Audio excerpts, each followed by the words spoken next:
Работата е трудна наистина. На кого би имаш на ум да дойде от града, примерно, да дойде да се занимава с животновъдството, вместо да се намери някаква друга работа, при положение, че това е жива стока, не се знае въобще дали ще успее да се справи с условията и дали има някаква възвръщаемост от цялата инвестиция и така нататък. Дядо ми, когато ние не сме заварили, жив, са потомствени овчари. Баща ми също е израсъл с това нещо, винаги е имал животни вкъщи. В района на Борн са отглеждали много повече овце. Дори и ние заварихме. Да не кажем, че в миналото практиката е била малко по-друга. Хората са ходили зимата на поле в Беломорието, а лятото са се връщали със стадата. Нашето отглеждане в момента е на малко по-друг етап. Тежка зима, с кратко лято. Специално в Борн има 3 стада. Като тези 3 стада около бройка са не повече от 1500. А имаме възможност за около 10 000 бройки. Колко ще останат? Те причините са много. Намаляли са, защото работата е много трудоемка. Няма хора вече, които се занимават с това нещо. Основният проблем в нашата работа е работната ръка. Много ръчен труд, денонощен. На първо място, тая работа трябва да ти е в кръвта. Ти нямаш ли тръпката вътре в тебе, там нататък 10 дипломи да вадиш и чужбина специализираш, който да правиш. Нещата не се получават. Те животните го усещат. Хората с които работи също го усещат. Няма как.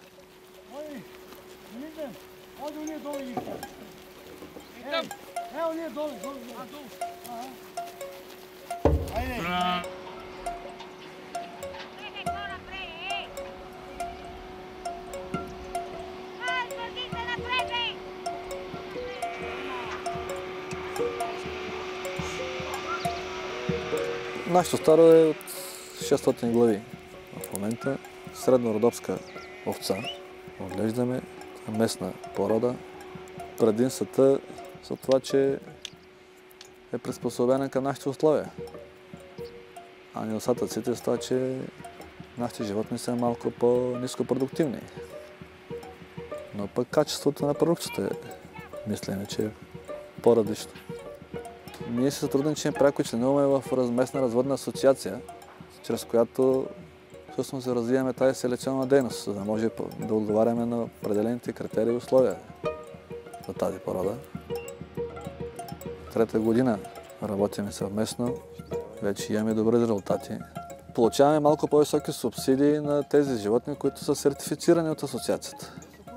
Благодарение на тях ние получаваме, но само за тях. Но с течение на времето обстоятелствата ни принудиха да мислиме и за втори проект. Имам предвид мандрата. Тук се оказа, че произвеждаме суровина, която могат да ти изкупят, може да не ти изкупят.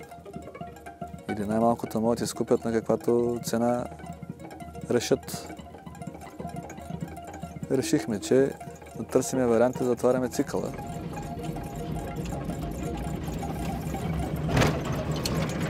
Направихме, чакаме регистрация и така от до година ще имаме възможност сами да предлагаме готова продукция. Мандрата може да произвеждаме кисело мляко, сирене и кашкавал. От овче мляко всичко.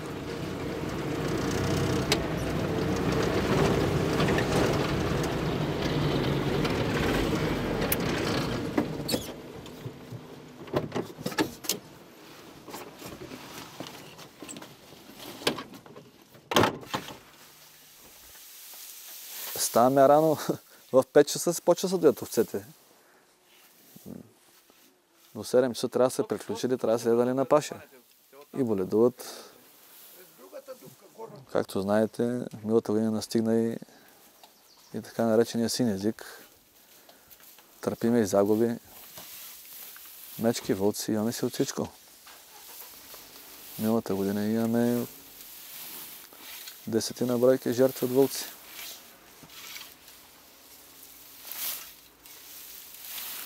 По-скоро не сме предполагали, че ще имаме толкова с административни ангажименти относно една такава ферма, отколкото другата работа. Има и бюрокрацията. Движиме се с 2 чанти документи, от които половината най-вероятно са излишни. И така е работата.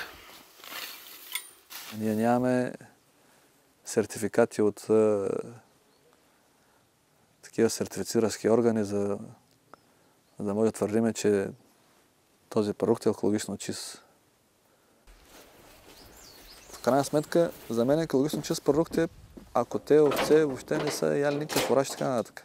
А ние в един момент през зимата ги храним с фураж. Не може да ги храним само национално. По-скоро такива продукти аз предпочитам да наричаме, че са да използвам някоя друга, натурален продукт, примерно, или планински продукт и така нататък. Сега аз мога ли гарантирам, че царя своята купа, с която са хранени животните, не е третирана с препарати и така нататък. Всичко е третирано. То на всеки един щанд по пазарите мога да видиш, че се продават сирена, кашкавали, млека, екологично чисти от не знам къде.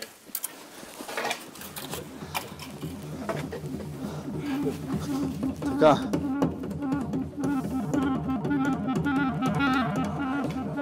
Изгора ли тази? А тук има ли ясли за подмяна?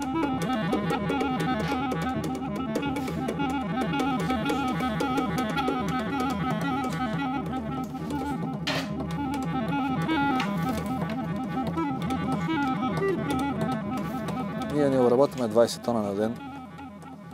Ние не преработваме шоротен 200 литра. Ние нямаме сирене за 3 лева и мляко за 40 стотинки.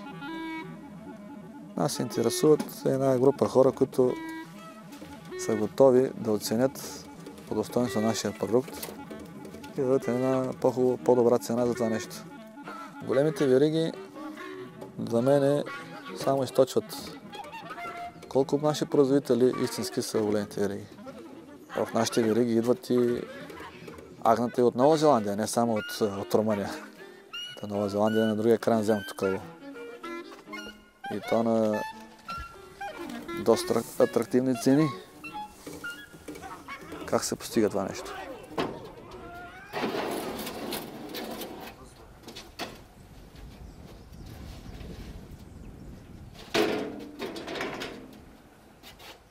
Ами ние ако чакаме, че държавата ще дойде ни защити и лежиме на, както казваме ние в района на тая кълка, няма да стане това нещо. Докато не се обединим и организираме в местни издружения и така нататък, не може да постигнем никакъв резултат в тази посока. Може би дотиране не е точната дума, на държавата трябва да обърнем внимание на хората, които произвеждат истински продукти от истински суровини. Доктора има една болна овца. И куца даже. Добре. Да, хвани го. Дали децата не се занимават с животновъдство, много рано да се каже. И не съм сигурен дали бихме искали. Ако трябва да минат през всичките изпитания, които минаваме ние, не знам дали ще успеят.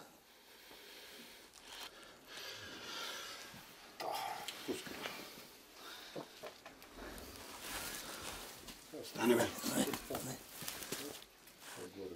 Докторе, това беше за днес.